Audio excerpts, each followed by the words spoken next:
উড়ন্ত মুফতিদের নতুন ফতোয়া ফেসবুকে পাবেন যে ওট, গরু, মহিষ এইগুলি 7 ভাগে কুরবানি দেওয়া যাবে না। এটা দেখতেছেন না নতুন ফতোয়া এই উড়ন্ত মুফতিদের। এর 1 নম্বর হলো ওই যে আব্দুর রাজ্জাক বিন ইউসুফ, এলো উড়ন্ত মুফতি। আপনারা কাউকে ছোট করার জন্য বলি না, নাম বলি এই জন্য কারণ সমাজে ভাষা সৃষ্টি করে।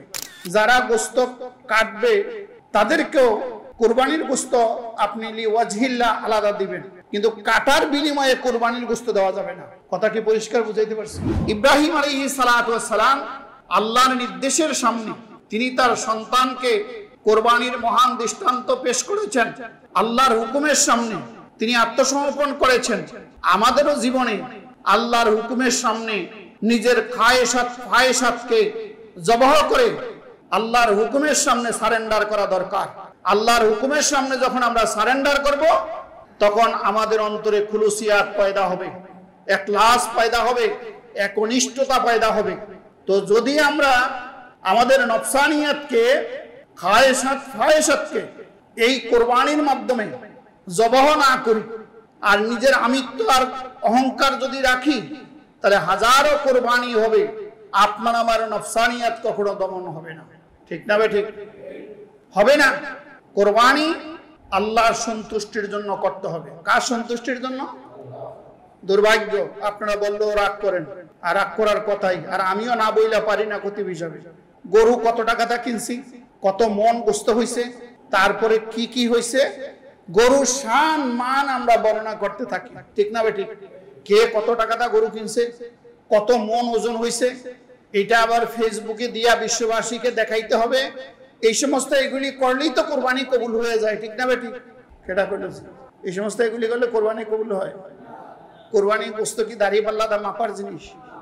কোরবানি হবে আল্লাহর সন্তুষ্টির জন্য। কার সন্তুষ্টির জন্য বলেন তো? আল্লাহর সন্তুষ্টির জন্য। আল্লাহর সন্তুষ্টির জন্য। এখন কিছু কিছু কথা বলি।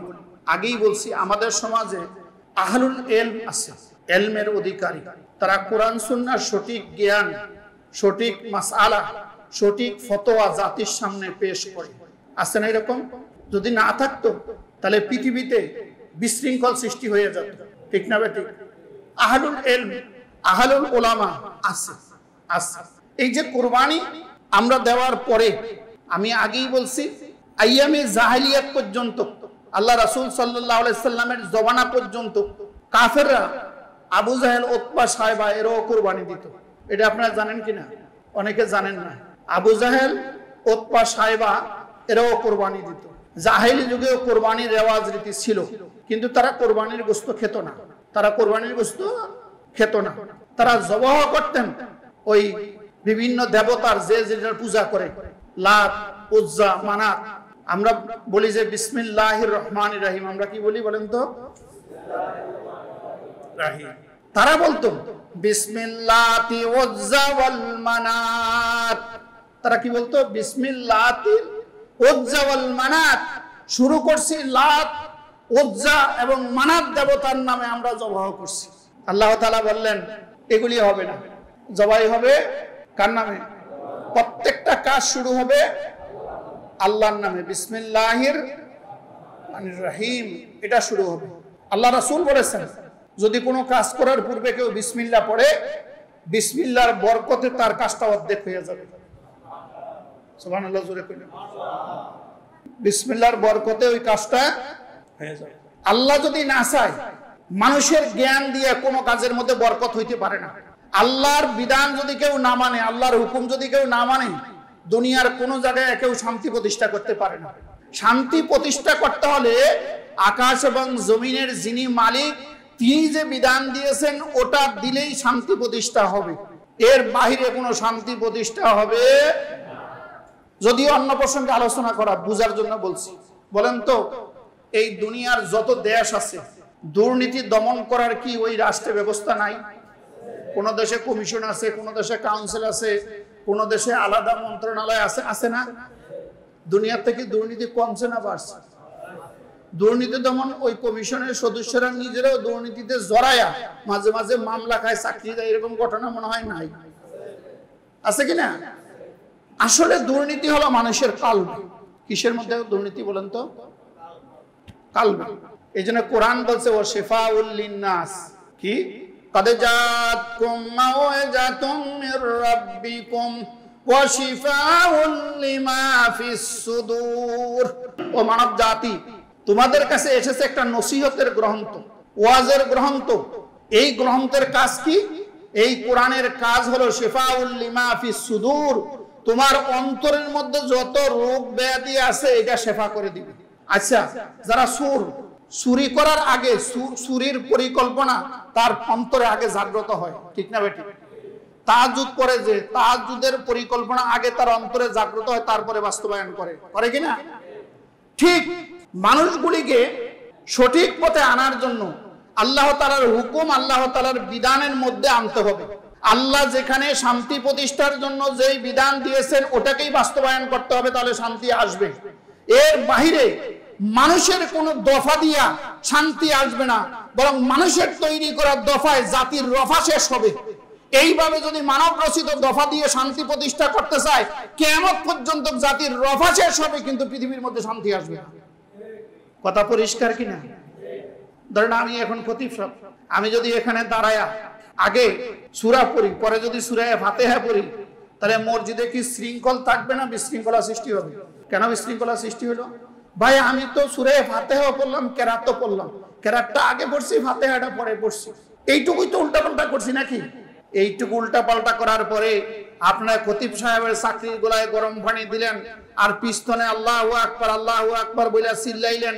3 বার চিল্লানির পরে যদি খতিব সংশোধন না হয়, তাহলে শরীয়তের মাসালা হলো ডান হাতে নিয়ত বান্দা বাম হাতে হেসকাটান দিয়া খতিবের ওই জায়গা থেকে নামায়া আরেকজন ইমাম ওই জায়গায় নিয়োগ করতে হবে। আগে খতিব নামাইতে হবে, কারণ সে উল্টাপাল্টা করে, ঠিক না ভাই? ঠিক।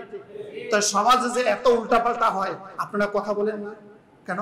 মসজিদের ইমাম একজন নেওয়ার আগে এত ইন্টারভিউ নেন, তার হাসি, তার কাশি, তার দাঁত, তার চেহারা, এটা ঠিক আছে কিনা।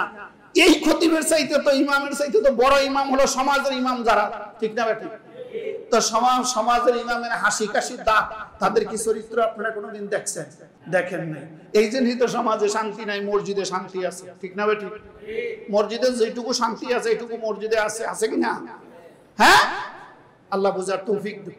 আসি মূল কথায়। তাহলে কোরবানি হবে নফসানিয়াত দমন করার জন্য, ঠিক না বেটি? কোরবানি হবে কিসের জন্য? নফসানিয়াত, আমিত্ব, খায়েশাত, ফায়েশাত দূর হবে, অন্তরের মধ্যে খুলুসিয়াত পয়দা হবে। আমাদের অন্তরে তো এখন ওই সার্ভার হইল খায়েশাতের সার্ভার আর ফায়েশাতের সার্ভার। খায়েশাতের ডিভাইস, ফায়েশাতের ডিভাইস, হ্যাঁ, এগুলি আমাদের অন্তরে, এগুলিকে উৎখাত করে তদস্তরে খুলুসিয়াত, আল্লাহর মহব্বত অন্তরে পয়দা করতে হবে, ঠিক না বে? ঠিক। এরপরে কোরবানির গোশত কি হবে? কুরআনুল কারীম এমন একটা গ্রন্থ, আপনি যত করবেন ততই নতুন নতুন তথ্য এর মধ্যে পাবেন। সুবহানাল্লাহ। কোরআন কখনো পুরানো হয় না, বলেন। কোরআন কখনো পুরাতন হয় না, এটা নতুন, লেটেস্ট মডেল। এটা এর চাইতে সর্বাধুনিক কোনো গ্রন্থ নেই। আর কোরআন যত পড়বেন আপনার অন্তরে কোনো বিরক্ত আসবে না। আচ্ছা, আপনি ধরেন আগডুম বাগডুম গোরাডুম সাজে, এই কবিতা যদি দিনে 10 বার পড়েন, আপনার কাছে কি ভালো লাগবে না খারাপ লাগবে? সূরা ফাতিহা দিনে কয়বার পড়েন? এমন কোন নামাজ আছে সূরা ফাতিহা ছাড়া? ফরজ, ওয়াজিব, সুন্নত, নফল, মুস্তাহাব, ঈদের নামাজ, জুমার নামাজ, এমন কোন নামাজ আছে সূরা ফাতিহা ছাড়া? কথা কয় না। আমরাও কাছে বিরক্ত লাগছে, পুরাতন মনে হইছে। কোরআন সর্বাধুনিক, কোরআন সর্বাধুনিক। আজকে যেমন সর্বাধুনিক, 10,000 বছর পরেও কোরআন সর্বাধুনিক থাকবে। কোরআনের মধ্যে যত রিসার্চ করবেন, যত গবেষণা করবেন, নিজে তত এর মধ্যে হারিয়ে যাবেন। পৃথিবীর বড় বড় দার্শনিকেরা, বিজ্ঞানীরা কোরআনের ভুল ধরতে এসে নিজের ভুলে ধরা পড়ে মুসলমান হয়ে গেছে। মরিস বুখাইলির নাম শুনেছেন? ফ্রান্সের তিনি ডাক্তার।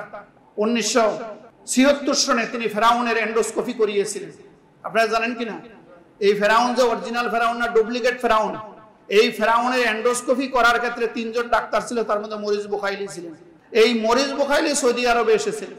এসে তিনি সূরা ইউনূসের 13 নম্বর আয়াত যখন শুনলেন, এক প্রোগ্রামে গিয়ে এর অর্থ অনুবাদ শুনলেন।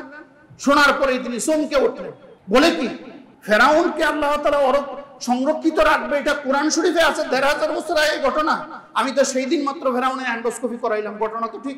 বাদশাহ ফায়সাল তখন সৌদি আরবের বাদশাহ ছিলেন, তিনি তার কাছে গিয়ে নানান প্রশ্ন করলেন। বাদশাকে আল্লাহ তাআলা বাদশাহী জ্ঞান দেয়, আমার মতো লেভেন্টিস মার্কা জ্ঞান বাদশাদের হয় না। তো বাদশাহ ফায়সাল বললেন, আপনি যা প্রশ্ন করতেছেন এগুলি কোথায় পেয়েছেন? আমি এটা কোরআন শরীফে পেয়েছি। তা কোরআন শরীফ পড়েছেন? কয় না, আমি কোরআন শরীফে ট্রান্সলেট করেছি ইংরেজি। বললো, আমি 2 জন শিক্ষক দিলাম, আপনি তাদের কাছ থেকে আরবি ভাষা শিখেন, কোরআন শরীফ আরবিতে পড়েন, বোঝেন, তারপরে যদি কোনো জায়গায় অসঙ্গতি থাকে তো আপনি আমার কাছে আইসেন, তার জবাব দিয়ে দিবেন। সুবহানাল্লাহ। মরিস বুখাইলি আরবি ভাষা শিখলেন, কোরআন পড়লেন। বাদশাহ ফায়সালের কাছে আর যাইতে হয় নাই, এই কোরআন মরিস বুখাইলিকে মুসলমান বানায় দিয়েছে। তিনি একটা বইও লিখেছেন, বিজ্ঞান, বাইবেল ও কোরআন। কোরআন, বিজ্ঞান, বাইবেল ও কোরআন আপনারা পড়বেন। কোরআন কি বলছে, বিজ্ঞান কি বলছে, বাইবেল কি বলছে, কোরআনের সঙ্গে যে বিজ্ঞানের হুবহু মিল, এবং ফেরাউনের এন্ডোস্কোপি, ফেরাউন যে অরিজিনাল ফেরাউন, এটা তার ফুসফুসি পরীক্ষা করেও দেখছে সে পানিতে ডুবে মরছে। সুবহানাল্লাহ। তো আসুন, কোরআন সব বলে দিয়েছে, আমরা কোরআনের হুকুম মানি। তো কোরআন, এই যে আপনারা কোরবানি দিচ্ছেন, কোরবানি দেওয়ার আগে ফ্রিজ বেশি বেশি কিনবেন, কিনা সমস্ত গোশত ফ্রিজের মধ্যে এই বছরের কোরবানির গোশত ওই বছরের কোরবানির দিন খাওয়া পর্যন্ত সুন্নত এইভাবে সংরক্ষণ করতে হবে, ঠিক না? ঠিক। কোরবানি ঈদ আসলে ফ্রিজের উপরে চাপ বাড়াইতে হবে। ওই যে আমাদের দেশে একটা স্লোগান ছিল, রাষ্ট্রীয় স্লোগান, বেশি বেশি আলু খান, বাতের উপরে চাপ কমান, এরকম একটা স্লোগান ছিল, আপনাদের মনে থাকার কথা, মনে আছে কিনা? বেশি বেশি আলু খান, বাতের উপরে আল্লাহকে ব্যাক করে ব্যাক কর।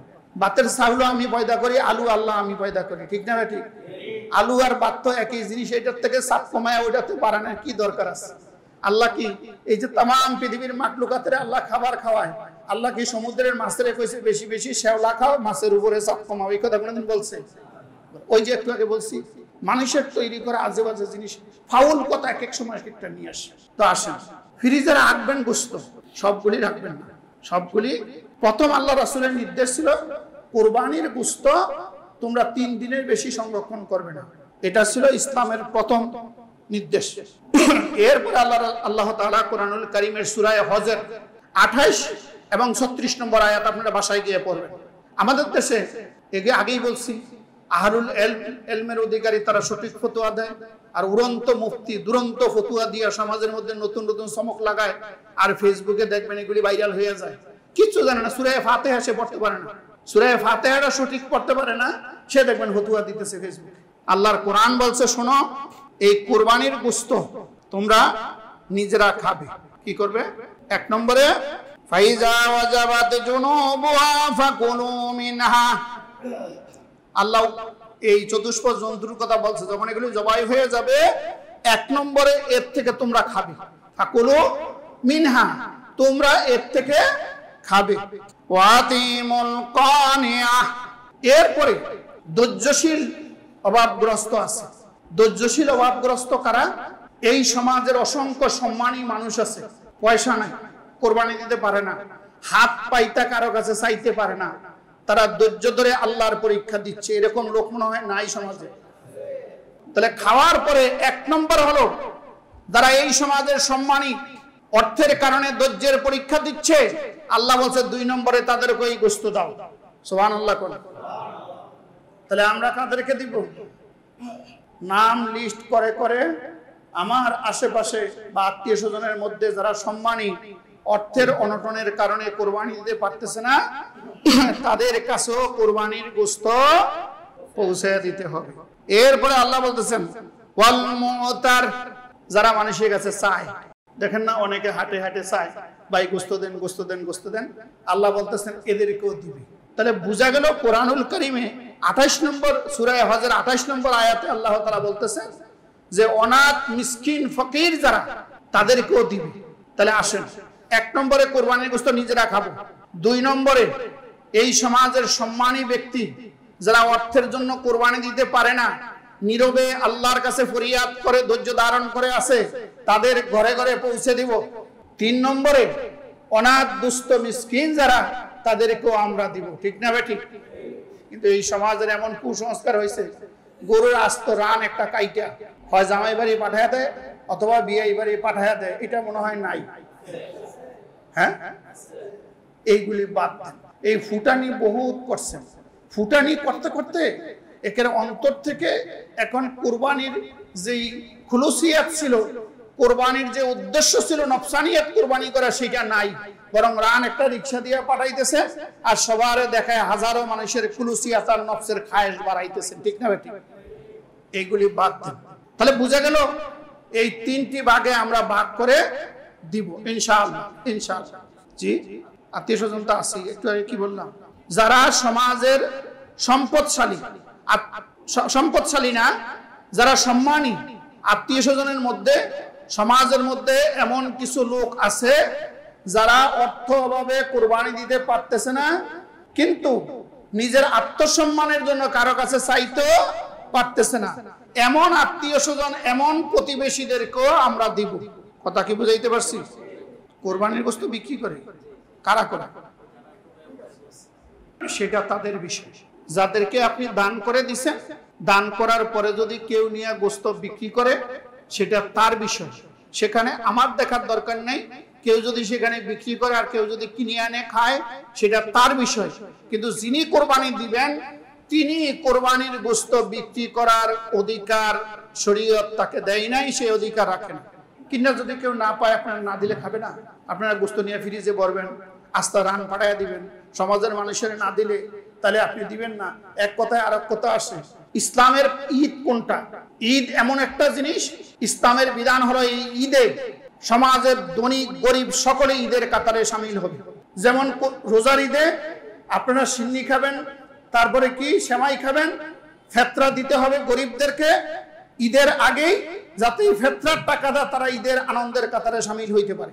আবার ইসলাম ঈদ বলেছে ঈদুল আদহা, এই ঈদে কোরবানির গোস্ত হবে, এই কোরবানির গোস্ত নিজে খাবেন, সমাজের ওই যে একটু আগেই বলছি ধৈর্যশীল যারা সম্মানী এদেরকেও দিবেন, অসহায় গরিব মিসকিনকেও দিবেন, যাতে প্রত্যেকে ঈদের কাতারে সামিল হতে পারে। এখন আপনারা গোস্ত দিবেন না, ফ্রিজে পুরা গোস্ত ভরে রাখবেন, আজ তো রান এদিক সেদিক করে ফেলবেন, তো যে এই গোস্ত এক টুকরো পায় নাই সে তো সম্মানের কারণে, তার সন্তানের কান্নার কারণে হইলেও বাজার থেকে গোস্ত কিনতে হবে। সুতরাং এই সংস্কৃতি আমাদেরকে বন্ধ করতে হবে, এইদের সকলকে এই গোস্তের কাতারে সামিল করতে হবে, যাতে সমাজ থেকে একটি মানুষও এই কুরবানির গোস্ত থেকে বঞ্চিত না হয়। এটি হলো সম্পদশালীদের দায়িত্ব। কথা কি পরিষ্কার বুঝাতে পেরেছি? আল্লাহ বোঝার তৌফিক দিক। আল্লাহ তাআলা বলতেছেন, তোমরা যে গরু জবাই করো, এই গরুর রক্ত, গরুর মাংস আর গরুর গোস্ত এগুলি আল্লাহর কাছে পৌঁছে না, এগুলি আল্লাহর কাছে পৌঁছে না। লা ইয়ানালাল্লাহু লুহুমুহা ওয়ালা দিমাউহা ওয়ালাকিন ইয়ানালুহুত তাকওয়া মিনকুম।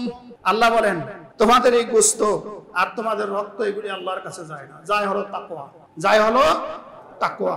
জুমার দিন সময় কম, রাসূলুল্লাহ সাল্লাল্লাহু আলাইহি ওয়াসাল্লাম এবং সাহাবায়ে কেরাম রিদওয়ানুল্লাহি তাআলা আলাইহিম আজমাইন থেকে শুরু করে আজ পর্যন্ত সমাজের আল্লাহওয়ালা কিছু মানুষ আছে যারা নিজেরা খাইলে যে আনন্দ পায়, মানুষকে খাওয়ায় তার চেয়ে বেশি আনন্দ পায়। এরকম লোক সমাজে নাই? ছিল না, কিয়ামত পর্যন্ত থাকবে। আপনাকে ওই কাতারেই শামিল হতে হবে।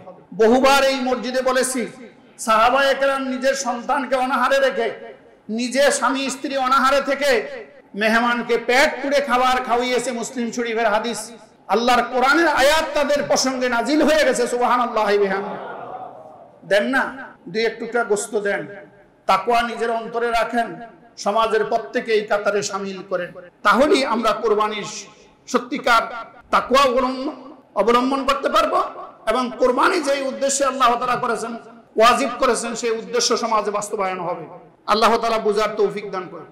অনেকে আবার বুঝুকি কয় গোস্ত খাওয়ার জন্য কোরবানি দিন না, এটাও কথা ঠিক না। গোস্ত খাওয়ার জন্যই কোরবানি দিছি, গোস্ত মানুষকে দেওয়ার জন্যই কোরবানি দিছি, ঠিক না বেটি? খাবো, আল্লাহ প্রথম বলছে কি, ফাকুলু মিনহা, এখান থেকে তুমি খাও, এরপরে মানুষদেরকে দাও। তাহলে আল্লাহ খাইতে বলছে, আল্লাহ আমার জন্য হালাল করছে। সুতরাং এখানে নিজের খাওয়া দাওয়া বাদ দেওয়া এটাও বড় বুজুর কিনা, আল্লাহ বুঝার তৌফিক। এরপরে আমাদের সমাজে উড়ন্ত মুফতিদের নতুন ফতোয়া ফেসবুকে পাবেন যে ওট, গরু, মহিষ এইগুলি 7 ভাগে কুরবানি দেওয়া যাবে না। এটা দেখতেছেন না নতুন ফতোয়া এই উড়ন্ত মুফতিদের? এর এক নম্বর হলো ওই যে আব্দুর রাজ্জাক বিন ইউসুফ, এলো উড়ন্ত মুফতি। আপনারা কাউকে ছোট করার জন্য বলি না, নাম বলি এই জন্য কারণ এরা সমাজে ভাষা সৃষ্টি করে। তিনি এবং তার ছেলের ফতোয়া দেখবেন, একটা গরুর কি 7টা জীবন, একটা উটের কি 7টা জীবন, যে 7 ভাগে দিতে হবে? বেশি পণ্ডিত, বেশি পণ্ডিত। আল্লাহ রাসূল সাল্লাল্লাহু আলাইহি সাল্লাম যেই পদ্ধতি দিয়েছেন, আজ পর্যন্ত পৃথিবীর কোন আহলুল ইলম এবং আমাদের দেশেও যারা আহলুল হাদিস দাবি করেন তাদের মধ্যে কিবারিল উলামা, বড় বড় আলেমরাও এই বিষয়ে একমত।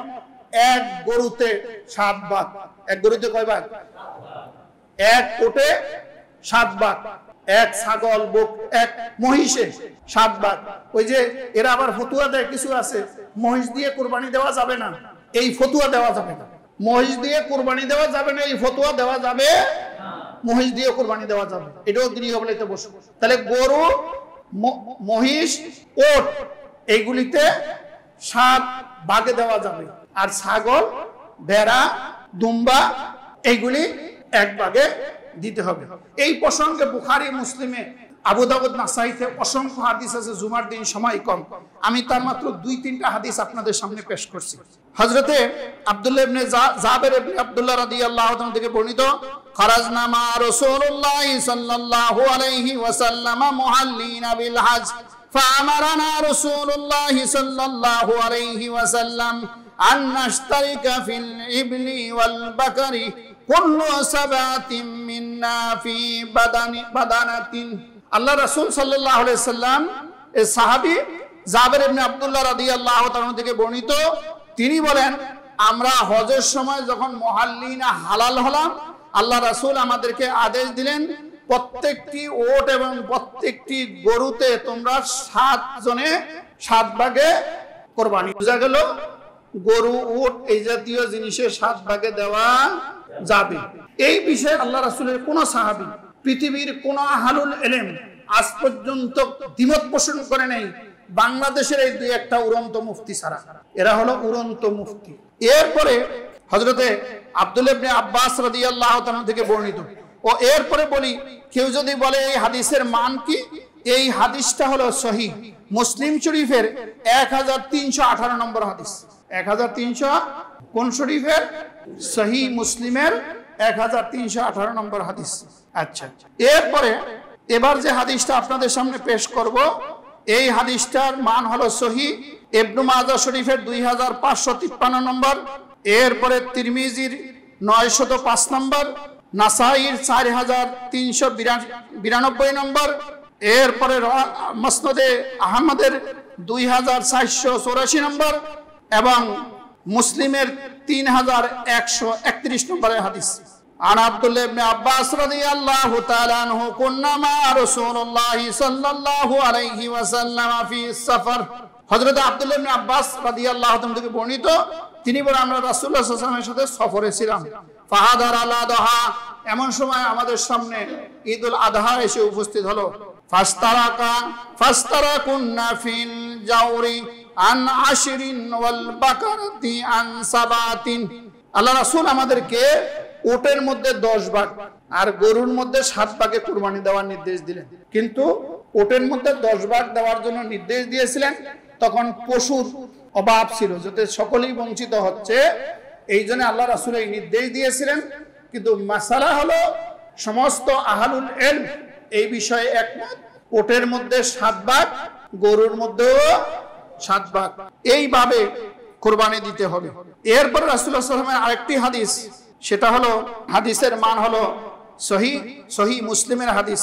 এটা জাবের ইবনে আব্দুল্লাহ রাদিয়াল্লাহু তাআলা থেকে বর্ণিত, নাহারনা মা রাসূলুল্লাহ সাল্লাল্লাহু আলাইহি ওয়াসাল্লাম আমিল হুদাইবিয়াতিল বাদানাতান সাবাতিন ওয়াল বাকারাতান সাবাতিন। হযরতে জাবের ইবনে আব্দুল্লাহ রাদিয়াল্লাহু তাআলা থেকে বর্ণিত, তিনি বলেন, আমরা রাসূলুল্লাহ সাল্লাল্লাহু আলাইহি ওয়াসাল্লামের সাথে ছিলাম হুদাইবিয়ার বছরে। তখন তিনি আমাদেরকে নির্দেশ দিয়েছিলেন উটের মধ্যে 7 ভাগ, গরুর মধ্যে 7 ভাগে কুরবানি দেওয়ার জন্য। এই জন্য আমরা যারা পারি, সামর্থ্য আছে, গরুতে 1 নামেও দিতে পারেন, 2 নামে দিতে পারেন, 4 নামে দিতে পারেন, 5 নামে দিতে পারেন, সর্বোচ্চ 7 নামে কুরবানি দেব ইনশাআল্লাহ। প্রথম নিজের নামে, নিজের নামে মানে নিজের পক্ষ থেকে, পরিবার পরিজনের পক্ষ থেকে আমরা ইনশাআল্লাহ এই কোরবানি দেব এবং শরিয়া মোতাবেক এই কোরবানির গোশত আমরা বিতরণ করব। কোরবানি পশু নিজেরটা নিজ হাতে জবাহ করাটা উত্তম, নিজেরটা নিজ হাতে জবাহ করা উত্তম। যদি আমরা জবাহ নিজেরা না করি, দেখবেন অনেক উলামায়ে কেরাম ভুলে বলেন, প্রথমে এরকম খাতার মধ্যে লেখানে বলে এই 7 জনের নামে কোরবানি দিলাম, অথচ হবে এই 7 জনের পক্ষ থেকে বিসমিল্লাহি আল্লাহু আকবার, এই 7 জনের পক্ষ থেকে কার নামে কোরবানি দিলাম? আল্লাহু আকবার। অসংখ্য দোয়া আছে, দেখা দিবেন তিরমিজি শরীফে আছে, বুখারীতেও আছে এই দোয়া, ইন্নী ওয়াজ্জাহতু ওয়াজহিয়া লিল্লাযী ফাতারাস সামাওয়াতি ওয়াল আরদা হানিফা ওয়া মা আনা মিনাল মুশরিকিন উমিরতু বিযালিকা ওয়া আনা আউয়ালুল মুসলিমিন। তারপরে বিসমিল্লাহি আল্লাহু আকবার, জবাহ হবে বিসমিল্লাহি আল্লাহ, বাম কাতে শোয়া ধারালো ছুরি দিয়ে জবাহ করবেন। এবং যেই যদি কোনো হুজুর দিয়ে উলামায়ে কেরামদেরকে দিয়ে আমরা জবাহ করাই, তাহলে উলামায়ে কেরামকে পয়সা দিতে হবে। কথা কি পরিষ্কার? পরিষ্কার। যারা এটা লালন পালন করবে তাকেও এর বিনিময়ে পয়সা দিতে হবে। যারা গোশত কাটবে তাদেরকেও কুরবানির গোশত আপনি লিওয়াজহিল্লাহ আলাদা দিবেন, কিন্তু কাটার বিনিময়ে কুরবানির গোশত দেওয়া যাবে না। কথা কি পরিষ্কার বুঝাইতে পারছি? কাটার বিনিময়ে কুরবানির গোশত দেওয়া আল্লাহর রাস্তায় তাদেরকে দিবেন, কিন্তু কাটার জন্য আলাদা পয়সা দিয়ে দিবেন ইনশাআল্লাহ। কথা কি ক্লিয়ার? একটু আগেই বলছি কুরবানির গোশত বেচা যাবে না। কুরবানির গোশত বিক্রি করা, যিনি কোরবানি দেয় তিনি কোরবানির গোশত বিক্রি করতে পারবেন না। এরপরে ঈদের দিনের কিছু সুন্নত আছে।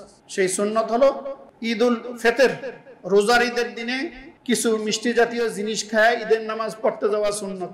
রাস্তার আসার সময় এক রাস্তা দিয়ে আসা, যাওয়ার সময় এক রাস্তা দিয়ে যাওয়া সুন্নত। এবং 2 ঈদেই তাকবীর বলতে বলতে আসা সুন্নত। তাকবীর বলতে বলতে আসা সুন্নত। আল্লাহু আকবার, আল্লাহু আকবার, লা ইলাহা, এই তাকবীর পড়তে পড়তে আসবে। আর এই ঈদুল আযহা কুরবানি ঈদের সুন্নত হলো কিছু না খেয়ে নামাজ পড়তে আসা সুন্নত। যাওয়ার পরে কুরবানি দিয়ে কুরবানির গোশত দিয়ে ইফতার করা হলো সুন্নত। কথা কি বুঝাইতে পারছি? কুরবানির গোশত দিয়ে ইফতার করা হলো সুন্নত। আমরা এই সুন্নতগুলি মানি। এরপরে আরেকটা বিষয় হলো 9 তারিখ থেকে, আমাদের দেশে 9 তারিখ হবে রবিবার থেকে, 9 তারিখের ফজর থেকে 13 তারিখের আসর পর্যন্ত এই 5 দিনকে বলে আইয়ামে তাশরিক। প্রতি ফরজ নামাজের পরে তাকবীর দেওয়া হলো ওয়াজিব। তাকবীর দেওয়া কি ওয়াজিব? তাকবীর বলেন তো কি তাকবীরটা কি? আল্লাহু আকবার, আল্লাহু আকবার, লা ইলাহা, এটা পড়বেন। প্রত্যেক বালেগ নরনারী, মুসলিম নরনারীর উপরে এই তাকবীর দেওয়া ওয়াজিব। আমাদের মা বোন যারা আছে তাদেরকেও মনে করে দিবেন, তারাও যেন নামাজের পরে এই তাকবীর দেয়। আমার মনে হয় কথা আর অত বেশি নেই। আল্লাহ তাআলা আমাদেরকে কোরবানি থেকে ফায়দা অর্জন করার তৌফিক দান করুক। আল্লাহ সন্তুষ্টির জন্য আমাদেরকে কোরবানি দেওয়ার তৌফিক দান করুন। কোরবানির মাধ্যমে আমাদের তাকওয়াকে আল্লাহ তাআলা বৃদ্ধি করে দিন। আর গরু কিনতে গিয়া নামাজ খুঁয়ে ফেলায়েন না। হাজারো গরু কিনে আর একক নামাজ পাশাপাশি রাখলে গরুর ওজন বেশি হবে না নামাজের ওজন বেশি হবে? তো গরু কিনতে গিয়ে অনেকে নামাজ হারায় ফেলে। খবরদার, নামাজ যাতে ছুটে না যায়। আল্লাহ তাআলা এই কথাগুলি আমাদেরকে বোঝার তৌফিক দেন।